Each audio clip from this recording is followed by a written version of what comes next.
Hello everybody, my name is Zen and welcome to my impressions for Parkitect, which is a theme park management sim game. And I actually have a secret love for sim games. I play quite a few of them, I just don't put them on the channel, mostly because they're relatively boring as far as gameplay is concerned. But what's going on behind the scenes, you know, is interesting for whoever is playing it, just not necessarily for watching it. So for me, I have always loved sim games like Rollercoaster Tycoon or Sim City, or even like more recently City Skylines and stuff like that. It's right up my alley as far as perfection is concerned, and I love the management part of these kinds of games. So we're gonna jump in and take a look at Parkitect, which is, like I said, a theme park management game in the same vein as Rollercoaster Tycoon. In fact, I would say that there are two games right now that kind of fill the shoes of the old Rollercoaster Tycoon games, and it's Parkitect and Planet Coaster. We'll talk about Planet Coaster a little bit during this, but this is the campaign mode, so you have different maps that you can go on, and like this is the tutorial over here, but these have different objectives. So for this one, you know, it's your first one, have at least 200 guests in your park and complete all non-optional goals by the end of December year one. And then there's you basically you can get gold stars for completing all the optional stuff. And as you see, I've done that all the way up through Coral Island, and now we're at the Mystic Desert, which for this one, we're going to jump in and check it out. And I'm going to show you the basics of this game and why I like it and why I think it stands apart from things like Planet Coaster, which also is a phenomenal game that I own and play a lot of as well. So I'm gonna have some comparisons to do in this, but let's just kind of dive in and be like, okay, what is this? Well, this is our park that we have been given for this campaign mission. There is a whole like sandbox mode that you could go in and just build to your heart's content, and you could turn on money or money off, or research on or off, and so you could kind of customize how you do your sandbox mode. But this is one of the campaign missions, and we have a few objectives for this. So we have to have at least 400 guests in my park. We have to have a happiness rating of at least 75%. So if you've ever played a game like The Sims, for example, it's kind of similar. You've got a bunch of different ratings, and those change based on how your park is doing. My optional goals is to have at least 100 guests in my park, okay, and then have at least 200 guests in my park, okay, and because 400 guests is my main goal, having these done by the end of March year 2, we're currently year 1 January, means that I'll get more gold stars for this. And by the way, finishing these campaign missions also unlocks them in the sandbox mode, so you can go and, you know, play around and if you really particularly liked a map, you can kind of make cool stuff. Because for this one, we got this cool oasis in the middle, and we're going to expand on that. So let's just get started. We have everything paused. You can pause time for this. The reason I do that is because I like to kind of build things first. It's just a personal preference. I like to get things going. We start out with the gates to our park over here. This is where people are coming in at. And we have some management stuff. So this is like where our trash and stuff is being taken care of. But outside of that, this is just like, there's nothing else. There's nothing else. There's a couple of benches on these. So what do we need? The first thing we need is some staff stuff for the staff that we're going to be hiring. And of course, we need some shops and whatnot. The cool thing about modern sim games like this is there's often blueprints. So like, for example, look, there's a toilet. Let me show you what the toilet looks like normally. That's what the toilet looks like normally. And if I were to plop this down, basically people don't like the way the basic toilets look because it's not great looking, right? So we could sell that, get all our money back for it. And we want to spice it up. So if we wanted to say like, get really into the nitty gritty, we could come here and go to decorations, right? And go to structures and walls, and we can like build a little custom thing around this, put a doorway, and then like a roof, right? Like that's pretty basic. Bam. now our bathroom isn't necessarily ugly anymore. I mean, we could do a little bit more to make this look better. So, you know, they have a bunch of like effects for lighting, so we could put some wall lamps here. And we can snap it to a grid by holding Alt at any point. And then to rotate, we're hitting spacebar. So you can just like pop these on the wall here. Right. And you get an idea. Like you can make it look cool. You could throw some props in here. Let's put a couple barrels. Now you might be like, Zen, this is a level of detail that I don't really want in my kind of game here. I just want to be able to throw some things down and let it happen. And that's what I mean by, in modern games, it's really nice because you could just go to a blueprint of things that other people have made and plop it down. And look, now we got our toilet here, and you can see if we go to our view and hide scenery, and the toilet's just in there. But it's just a bunch of other scenery objects that have been put over it in order to spice it up and make it look better. The reason this is important is because in this game, which is not something that you necessarily get with older like Rollercoaster Tycoon type games, in this game, you really want to make sure things look good. So I'm going to give you an example here, and I'm going to show you if I can actually get rid of this. Okay, so I'm going to show you, we're going to want some shops and whatnot. And I think honestly, we should probably put like, I think I'm going to put like shops and stuff right at the start. So they're going to come in and they could get food or whatnot. And the way we're going to do this is normally we could just throw down a bunch of shops like this, but I'm going to pre-plan it because we need some staffing areas. So I'm going to put down a staff room. Actually, I'm going to put it down here. And I'm also going to put down a staff training room. So that way our staff can be trained properly. Right? But the thing is, people apparently hate seeing behind the scenes. So if we go to our little thing and we go to decoration, this is all red. People don't like this. So if they came into our park right now, they'd be like, why am I seeing all these like, buildings for the staff? I don't want to see behind the scenes. I want to be immersed in a theme park, which makes actually a lot of sense, right? If you went to Disney World and all you saw were all the tunnels that they use in the park to navigate, like that would not be appealing to most people, right? Makes sense. So for this, we're gonna have to kind of plan out here. So let's go and say, let's find ourselves some shops. I'm not necessarily looking for a crazy amount of shops. I'm not looking for like a big building, but just let's actually just throw down some shops. So we're gonna go with some drinks and some burgers. And what else was there? There's an information kiosk. We don't need that. Let's just go drink some burgers for now. And the way that we're going to make this work is, first off, it's letting us know that it's not being supplied because, yes, in this game, you do have to supply your shops. So they will now be supplied by our staff, which we will need to hire, before I forget, a hauler. Where are they? And the hauler is going to take stuff from here and bring it down over to our shops over here. Now let's just start spicing this up and making our own little thing. And we're not going to spend too long on this because there's other cool things to show you, and I'm not going to spend a long time on this video, but this is an impressions video. This isn't like a first impressions thing. So we're going to get into some nitty gritty here just so you guys get a pretty good idea of, what to expect as far as Parkitect is concerned. So I'm actually going to build a wall like this. Even though that's not necessarily how big my building is, I'm giving it space in case I want more room here. And we're just going to go with a bit of a facade. It's actually not, it's not a full building here. Actually, you know what? Let's just close this in. But then we need to go with some doorways to hide out the fact that this is a shop. And then you could add different things to kind of get rid of the soft drinks thing. You can also just do a custom shop, as you see here. So you could like put a shop out and have it do, drinks and whatnot. I'm just throwing these in here for the sake of having it here for now.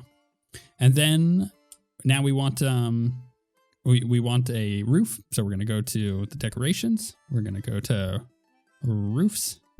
And I'm going to make just a typical flat roof. This is not going to be, that's like a tiny square. It's not going to be anything too crazy here. It's just kind of going with the whole theme that we have going on right now. Don't worry, I'll cover that burger. It's not gonna bother you. Trust me, I got you. The thing with this is when it comes to making structures and stuff like this, you kind of want to plan for expandability, because I'm going to get more shops in this one anyways. I'm going to research them, even though we only have 2 at the moment. So if I go to some props here, I'm going to try and make this look a bit cooler. We could straight up just throw an aircraft on top of it, which I think is kind of cool. Sure, let's do that. And then go back to deco and structures, because I'm going to put a actually I gotta go back to roofs. I'm gonna put a thick roof on the top of this, and then put an object on it to make it kind of, I don't know, look more the part of a desert theme thing. So we're gonna do that. Then we're gonna go to props. See, again, this is like, you don't have to do any of this. You could just use blueprints. And you know what? I do 99% of the time anyways. Let's put some barrels down like so. And then finally we'll make a there's a pavilion that I could use. So I can use this like on the area here, which actually makes a lot of sense for covering up. But I think I'm going to do something more like, I don't know. Who knows? Does it really matter? It doesn't really matter. Let's go some details. And let's put a window here. That actually looks really bad. It's the wrong size. Can I scale the windows? A lot of these objects you can scale, by the way. So if you're coming in and wanting to go into super build mode, like if you're one of those people that jumps into Minecraft, for instance, and you just spend a bunch of time trying to get things absolutely perfect, which I totally understand, you're going to find a lot to love here. But at the same time, it's not necessary. So the final thing we're going to do is just going to go ahead and go to fences. There we go. And I'm just going to use a full-on fence here. Whoops, that's not where I wanted it. To just cover all this up. And we're going to make it so people can't really see all of that, right? Pretty simple. And I'm going to, again, just cover all this up here and over here. So the reason I'm putting it over here is in case I build anything behind it. But now if we go back to our decoration, you can see, it's a lot better, right? People aren't so pissed off about the fact that we've got a bunch of staffing stuff here. Additionally, we could throw in stuff like this information kiosk, or I could throw in a toilet. Actually, that's probably a great idea. So let's go ahead and we'll use the eyedropper tool to grab one of those, and bada bing, bada boom. That's done. So if I hit play and if I go to my park, I'm going to go ahead and close it for new guest. So that way he can start getting stuff. He'll go over here, he'll grab some stuff, as you can see, and he'll start filling those up, and then we'll leave that as it is. Now that we have that, we need a couple more staff. So we need a janitor. Janitors are always good to have. We have one hauler. Let's get one mechanic. Mechanics fix rides, but they also fix things like vandalized park benches and whatnot. Speaking of which, we're going to have a security, and we're also going to have we got a bunch of entertainers here. Let's go shark, because I think it's kind of funny that there's a shark in the oasis. Okay. You can see we have 20,000 remaining of our bucks, and we have different kinds of rides here. We have calm rides. We have thrill rides, we have coasters, transportation rides, and water rides. The thing with this is I could unlock more. There's a whole research thing going on. I can research thrill rides, calm rides, coasters. I'll show you the full extent of them in the base game. There are 2 expansions, but I'll show you the full extent of them when we jump into a quick sandbox mode, just to look at that kind of stuff. But this is what this scenario has given me, a vertical drop coaster, which is really cool. And we can go in and just like look at the pre-made stuff. And this is stuff that other people have made. This is stuff that Parkitect has made and put in, like Mamba number 5. And you can see it's all decorated and suited out. You can do this yourself. You can build a roller coaster by yourself and put stuff in here. I'm actually going to go ahead and pause it. So for example, let's actually look at the coaster stuff real quick, because I think that's, from my own memory, when I think of games like Rollercoaster Tycoon, I think of building roller coasters, and getting that all built and made by yourself. And it's really fun to do so, right? So let's look at the tools in that and how they compare to Planet Coaster, which I think has a lot more customizability in stuff like coasters and whatnot, which it should, because it's called Planet Coaster. So for this, we have a bunch of tools for creating things. We can go with different bankings on our turns and whatnot, which is nifty, because you don't want just a turn that has no bank on it, especially going at high speed. But this is a vertical drop coaster, so we need a lift, right? So let's get a lift going, and we could go up like this, but we're gonna do a actually let's start it like this, and now we're gonna go. Is it gonna be able to do a chain like that? Oh, this is so cool. So it's just gonna go straight up. Then let's do a couple more, and you can extend the length of stuff that you're building here. But let's go ahead and roll this out as much as we can, and then go flat for a second. And then I think it's funny to just go straight down, right? Because that's cool. And we're gonna let this sucker drop, because that's a fun way to do it. Let's go ahead and it automatically builds underground, which is quite nifty. We can have it do this, and then we can give it a turn with a banking. We got to make sure it's banking the right direction. Let's go 50. Oh, it's still going down. Hold on. Let's back this up. Boop, boop. This needs to go flat, and we'll build one. Then we'll turn it the other direction with our 50 banking, and let's make it a sharper turn. That's gonna make people sick, but you get the idea. You can build a bunch of cool stuff, and depending on the different kinds of coasters, you could do whatever you want. Like there's a bunch of corkscrews here that you can automatically build. You can increase the length of these, so that way, you're not making it so nauseating and whatnot. So it's kind of cool. Now the best part of this is you can go ahead and mess around with this stuff and just get rid of it. I'm right back at my money that I was, because we're paused, and you get a full refund after a short amount of time.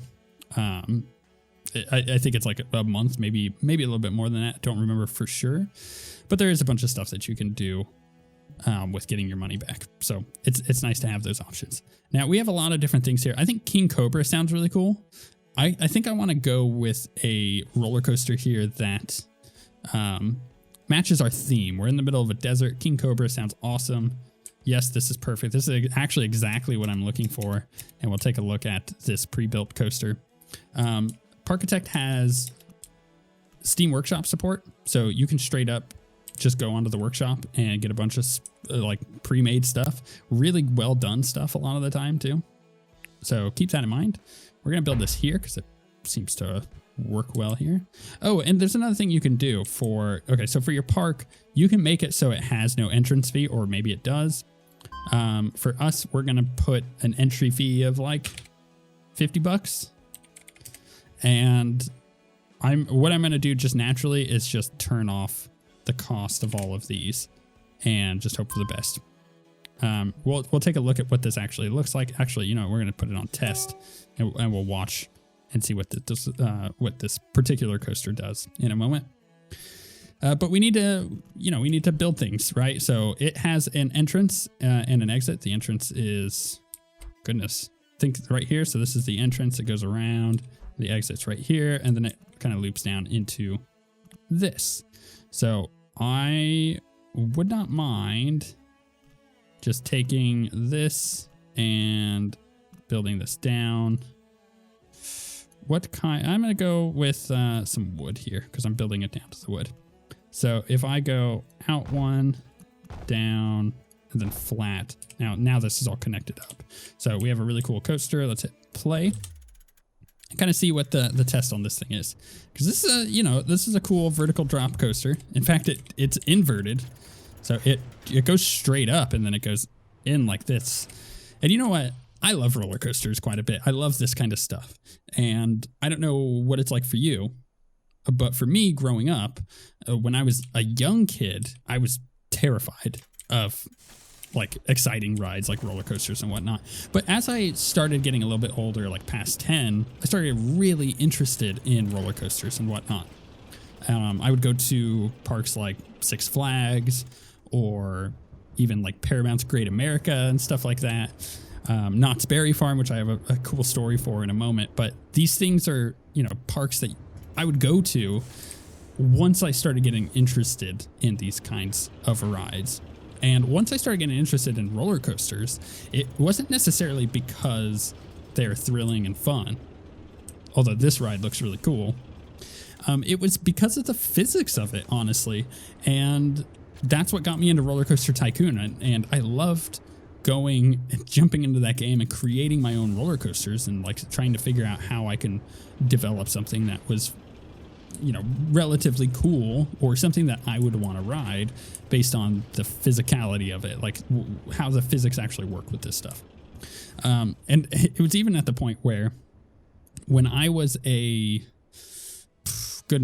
must have been like 13 at the time, but I went to Knott's Berry Farm and they had opened up a new ride called the Accelerator. Knott's Berry Farm is in Southern California. And it's this thing that just launches you. It goes super fast. It's like an aircraft carrier, like a launch, like in a straight up hill, kind of like this, except it goes up and then it turns and goes straight back down, back towards the ride. And it was their new hotness. The line was like an hour long or something like that. It was crazy at the time. And I, you know, being 13 or whatever, going, oh, I'm never going on that. That thing's too scary because it literally goes straight up really high, then turns and comes straight back down. So for me, it was like, you know, I wasn't quite ready for something like that. But the good news is I got to revisit the park later when I had gone to BlizzCon in 2018 with my then girlfriend, now wife, and we got to go on that ride. And there was like nobody there that day, so we rode it like 20 times, like back to back. It was awesome. And it was cool to be like, okay, I've changed as a person. My likes have changed. What I desire in theme parks and whatnot have changed. And like now I'm living in Orlando and I'm really close. I'm within 20 minutes of like every park here. So SeaWorld and Disney World, Universal Studios, and it's things like this that get me really interested in playing these games. And I have recently visited those parks, and you know, I'm there at the time and I go, oh man, I really want to do ... Like what kind of ride do I want to do? I don't know. I want to do a roller coaster. I really want to do a water ride and stuff like that. And it makes me interested in it because I've got, you know, I have the experience of going there to the park, but then at the same time, I also have the experience of I have a game that I can recreate this stuff in, and I love it. And for me, that's the secret juice to these kind of games. So we're going to build this ride, and then I think this might be the last thing we build for this. And then I'll just kind of show you how the park runs briefly before we jump into the other mode. Let's connect it up like this and hope for the best. So we're going to go ahead and open this ride. We will make that like that. We're going to hit play. We could really use some extra trash cans and whatnot, but it seems like things will generally go well here. Okay, let's get some trash cans. Put them here, especially here where people are going to be eating, and then get some benches out. What benches are we using? They're already using these, and for continuity, I'm going to continue using them. And you'll see people will show up to my park pretty rapidly, actually. A lot of people will start showing up, and then you'll go up into the hundreds of people in your park. And as you get more and more rides, it just kind of expands and expands. And it's great. It's really, really kind of fantastic. I love the management part of it. So let's take a look at some of the other things real quick. With the park info, like I said earlier, you can change the name of your park. You can change the pricing of it. You have all of the ratings here, from cleanliness to prices, like how you're pricing things. Because of course, these things, like your shops, you could change the prices on and how you do it. Like you can pull the amount of ice down on a single drink and whatnot. And you could kind of customize how that is all going. You have the opinions of people in your park, which we don't have any right now because they're just now coming in. There's a bunch of statistics here. And of course your goals, which you can see dynamically as they're happening. In addition to that, you have your overview. So you can, again, just take a look at everything. If there's any particular staff that I need to look at, like let's say a ride breaks down. I'm like, why is it not being fixed? I'd be like, where is my mechanic? Oh, he's over here, but the ride is over here. And you could just pick him up and be like, go over there, right? You can also set zones. So I can set like this whole zone right here as zone 1, which is also, I guess I'll add a little bit more to this. So it's a slightly bigger zone. But what I want to do is get that hauler and set him to zone 1. I don't want him wandering off. I want him working here to restock these shops. Okay. Now, in addition to this, you've got a bunch of staff management that you can do. They level up and they get better as they go, which is nice. And we have a training room, so they'll go ahead and level up there. We have research. This is researching thrill rides. We can set it to stats or decorations or shops, water rides, or whatever we want. You can also do market research on your guests and kind of figure out what they like and what you could be doing better, which is very nifty if you're not quite sure how to start getting a profit. In addition to that, you have finances, and you can see your full finances breakdown for what you've done so far. There's a whole graph on this, and you can break it down even further into where your profit is coming from. You can get loans, and you have to pay those loans back, obviously. And then there's a whole marketing thing. You could set park advertisement, shop advertisement, free ride vouchers, stuff like that. Because of course, if you have your rides set to an actual price, then it's important. I've realized that there's not a lot of people coming to the park, so I'm actually going to drop the park price just a tiny bit. Let's drop it to 40. And that should bring some more people in, although I need to advertise it a little bit more. So the final thing here is, of course, that you have a bunch of different tools for terraforming. I can change this. I can make more pools. I can go in and make all this a lot cooler. Like, we can go to the decorations and go to nature. Let's see, we got trees, but actually is there... Yeah, there's like rocks and stuff. And this is what the cool thing is you can change because by default, this is kind of a small rock, but you can go ahead and like make it bigger, for instance, and you can change the way they look, even the color of them. So there's a lot of stuff going on here that I think is quite cool. Bunch of prop stuff that you can go through. It's funny that we have snowmen, but you know what? Maybe you want to make like a wintry place in your park. That's totally an option. You can change what the ground looks like. So, for example, we can put some dirt here, and then we can go in with like a corner tool and kind of clean this up a bit, make it a little bit more natural, which I think is quite cool. And I like that a lot. Although this sand is this one here. And you can get into like the minute detail if you really want to. And that's what I like about Parkitect is it does it in a way that is accessible. You're doing it in a quick fashion. It's throwing it together and making it look good in this like low poly style. The difference between this and what's it called? Planet Coaster is that in Planet Coaster, you have all this stuff too. This is all there in Planet Coaster. The graphics are more realistic than this low poly thing that they've got going on in this game. But with that said, you have far more individual control over props.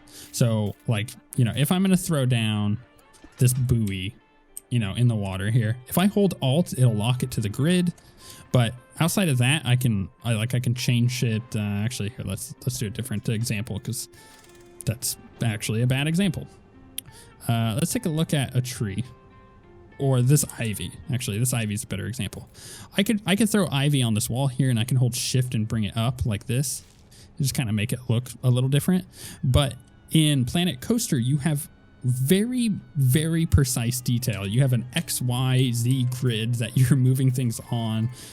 If you've ever done anything like level editor wise, you know what I'm talking about. Like it's very precise and it's very finicky. But you get really, really, really, really cool results out of that. And when you go onto the workshop, the Steam workshop, there's some awesome things that people have made, just like there are for this. But there's just slightly more detail put into everything. So if you want a faster experience, if you want I just want to play Rollercoaster Tycoon, because this is what this is really more modeled after, with a little bit more theme park management, then you can absolutely do that with this game. And it's a little, in my opinion, it's a little quicker to get started than in Planet Coaster, although both games are fantastic in their own rights. The last thing I probably should mention is that I have this whole staff area here, but let's say I wanted to build some more shops over here. I don't want my hauler grabbing boxes and walking through the park with them, so you can build a depot over here, and then with that depot, you can, and same with the trash chute you would put over there, you can actually connect these pipes underground, as you see there. So like we could build a bunch of pipes out, and the thing with that is you connect it up so that way boxes and stuff are being shipped underground as opposed to, you know, having to do that. And then you have a hauler over there restocking things. So that's how that all works. Cool. We made a huge profit already and things are going well. We're up to 80 guests. As you can tell, it's quite fun. I'm going to come back to this park because I'm actually playing through the campaign and having a lot of fun with it. But we're going to go back and I'm going to check out the sandbox stuff real quick just to show you the full breadth of what's going on here. So we're going to go to new park. I don't know, let's go there. We're going to go ahead and turn money off, research off, and goals off and just jump in. So this is like full sandbox, just like build to your heart's extent. Now the thing with this is you have a lot of rides here. Not all of them are maybe what you're looking for. Like these are all the calm rides. Fine, that's cool, whatever. Here's some thrill rides. They're all kind of okay. Some of them are more like you know, like if you're going to go to what is it called? The fairs, like a county fair in the United States. Like that's kind of what these like rides are. Although they have go-karts, it's pretty cool. But when it comes to the coasters and stuff, I think this is a strength of this game. So you have water coasters, and for me, this is exciting because you have there's a ride at SeaWorld here in Orlando called the Journey to Atlantis, and it's kind of got the same thing going on. It's a coaster. It's half coaster, half water ride, and this is what this is. So, you know, you basically, let's just go ahead and play and close the park. And let's run a test on this so you can kind of see what I'm talking about. But it's a roller coaster, and then it gets into a water ride at the end, which is quite cool. You'll see this one go up, bend over, and around. And while we're doing that, I'm going to prep another coaster. They have a lot of stuff. They have floorless, flying coasters, giga coasters. They've got hydraulically launched coasters. Like, there's quite a breadth of stuff here. There's transportation. You get boat transports. You can go full on like Jungle Cruise if you really wanted to, which I find entertaining. Here's the water part of this. Splash. It's cool. Monorails, suspended monorails, elevators, right? Plenty of water things going on. Let's check out a hydraulic coaster real quick and just kind of Formula None. That's kind of funny. You know what? Let's check it out and see what it is. And let's run a test on this one to see how it goes. Oh, I see. So this is the launch. Actually, this is kind of like the accelerator that I was talking about. Here it does this, although there's a lot more going on here. I love this stuff. Now, in Planet Coaster, like I was saying, it's kind of more focused on the coasters part of it. If you want to build really cool roller coasters, Planet Coaster is going to be the better game. But it's way more intricate with its building. It's less user-friendly. That's pretty cool, isn't it? Also, the Planet Coaster has a, by default, it has a coaster cam that you can get on and, you know, ride your own roller coasters. But this, you have to install a mod in order to do that. There's a bunch of mods for Parkitect. They're all good, so, you know, you're kind of spoiled for choice there. It's just a thing to keep in mind. This is actually quite a really cool coaster. And you get the idea of how this all works. So, you know, if I was going to do like a thrill ride, like we can go ahead and look at this one. There's a bunch of things that people are making that are all really cool. So you get an idea.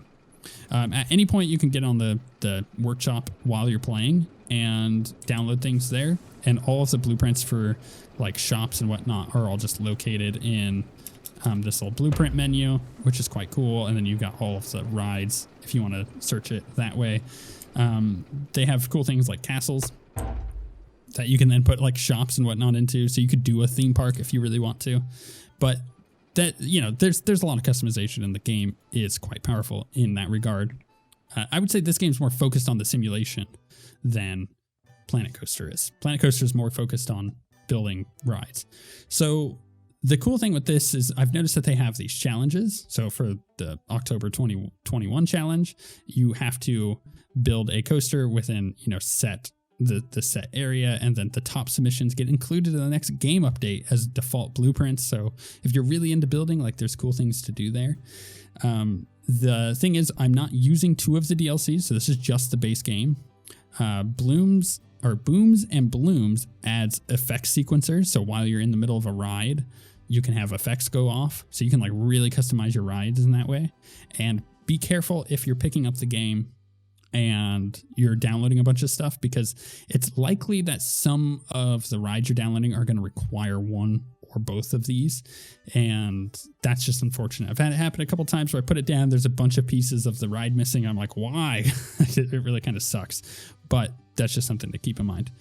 Finally, I think with Planet Coaster, they have something that I don't like in that game that you can turn off, but it's on by default, that isn't here in Parkitect, which is ride deterioration. Like the popularity of your rides over time get less and less popular, and you make less and less money because of those rides. And the idea is that it kind of simulates real life, where if you have an old ride in a park, it's time to get rid of it, it's time to replace it. But with this, with these kind of games, I like perfection. I like making my park, my idealist park that I want to make. And that kind of goes against that. That keeps you keeping things fresh in your park. But, you know, some people just want to build a big park and have it to their heart's desire.